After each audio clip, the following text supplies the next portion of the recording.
Assalamualaikum warahmatullahi wabarakatuh. Bismillahirrahmanirrahim. Alhamdulillahi rabbil alamin. Wassalatu wassalamu ala asyrafil anbiya'i wal mursalin Sayyidina Muhammadin sallallahu alaihi wasallam wa ala alihi wa ashabihi ajma'in. Amma ba'du. An amiril mu'minin Abi Hafsin Umar bin al-Khattab radhiyallahu anhu qala Sami'tu Rasulullah sallallahu alaihi wasallam yaqul innamal a'malu binniyat wa innama likulli imri'in ma nawa. Dari Amirul Mukminin Abu Hafsah Umar bin Khattab radhiyallahu taala anhu, beliau berkata, aku mendengar Rasulullah sallallahu alaihi wasallam bersabda, amalan-amalan itu hanyalah tergantung pada niatnya, dan setiap orang itu hanyalah akan dibalas berdasarkan apa yang ia niatkan. Hadis riwayat Al-Bukhari nomor 1. Sayyidina Umar bin Khattab radhiyallahu anhu memiliki gelar Amirul Mukminin, dan beliau juga dipanggil di dalam hadis ini sebagai Abu Hafsah karena beliau memiliki putri bernama Hafsah. Dalam kebiasaan masyarakat Arab dianjurkan memang untuk menyebut dengan sebutan Abu. Nah, meskipun ini tidak termasuk ke dalam ranah syariat Islam, namun karena Nabi Shallallahu Alaihi Wasallam menyebut dirinya dengan Abu Qasim, Abu Thahir, maka sebagai ittiba atau kecintaan kita kepada Rasulullah Shallallahu Alaihi Wasallam, kita dianjurkan untuk memanggil dengan sebutan Abu. Hadis innamal a'malu binniyat adalah hadis permulaan dari kitab Sahih Bukhari. Dan apa yang dilakukan oleh Imam Bukhari menjadi tren bagi penulis kitab setelahnya.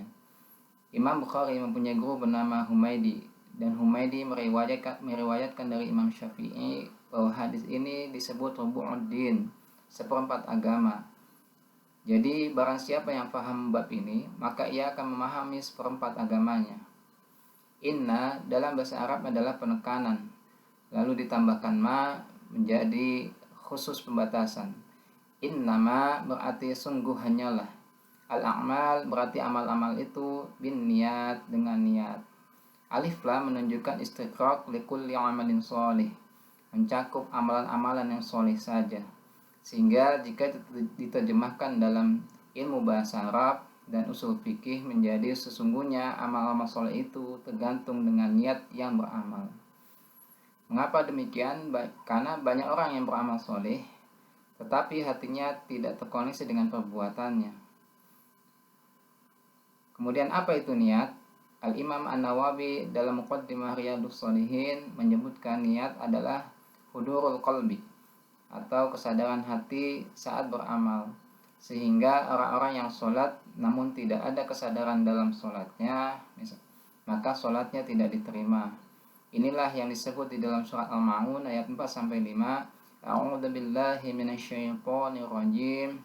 Fawailul lil musallin alladzina hum an salatihim sahun. Maka celakalah orang-orang yang sholat, yaitu orang-orang yang lalai terhadap sholatnya. Imam Abu Ishaq Siraji dalam kitabnya Al-Muhajjab, kitab ini yang dihafal oleh Imam An-Nawawi, dan Imam An-Nawawi menukil di dalam kitab ini bahwa niat itu adanya di dalam kolbu, dan niat berbarengan dengan perbuatan. Melafadzkan niat adalah tidak diwajibkan jika di dalam kolbu sudah yakin.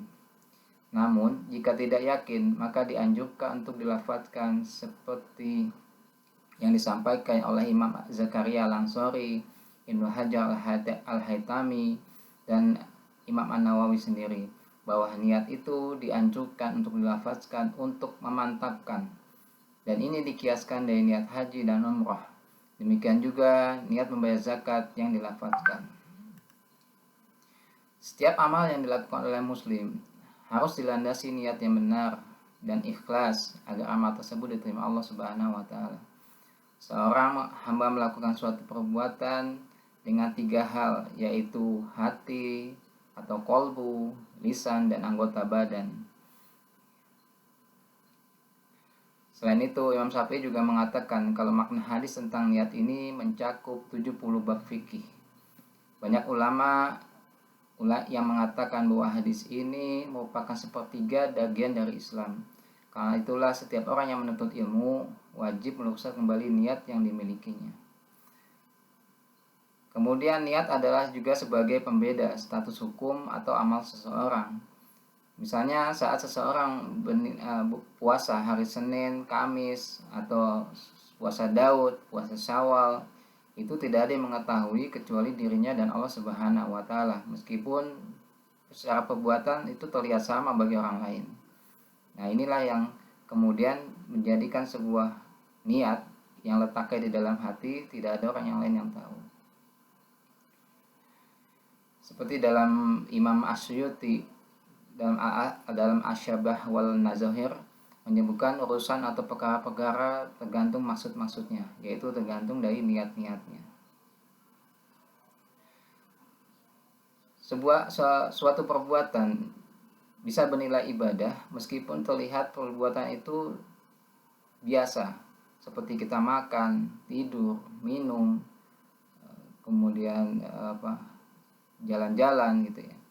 Nah, ini bisa menjadikan ibadah ketika niat kita untuk beribadah kepada Allah Subhanahu wa taala.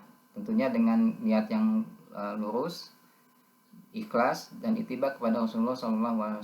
Misalnya ketika kita makan, maka kita melakukan dengan tangan kanan, kemudian membaca doa.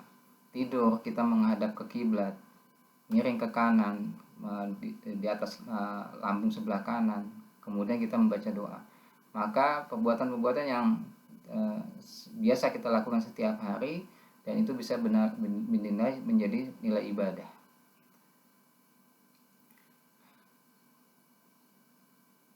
Suatu amalan baik atau ibadah dilakukan karena niat selain Allah, maka amalan atau ibadah tersebut bisa tertolak. Bahkan pelakunya bisa terancam dengan dosa. Termasuk niat yang tidak ikhlas adalah berharap pujian, ketenaran, harta dunia, untuk tahta, untuk tujuan wanita. Maka ini pun sebetulnya masuk ke dalam hadis ini. Memang hadis yang saya bacakan di atas adalah potongan, karena hanya ingin diambil dari sisi perbuatan soleh itu diambil didasarkan kepada niatnya. Dan seseorang akan dibalas sesuai dengan niat dari amal perbuatannya.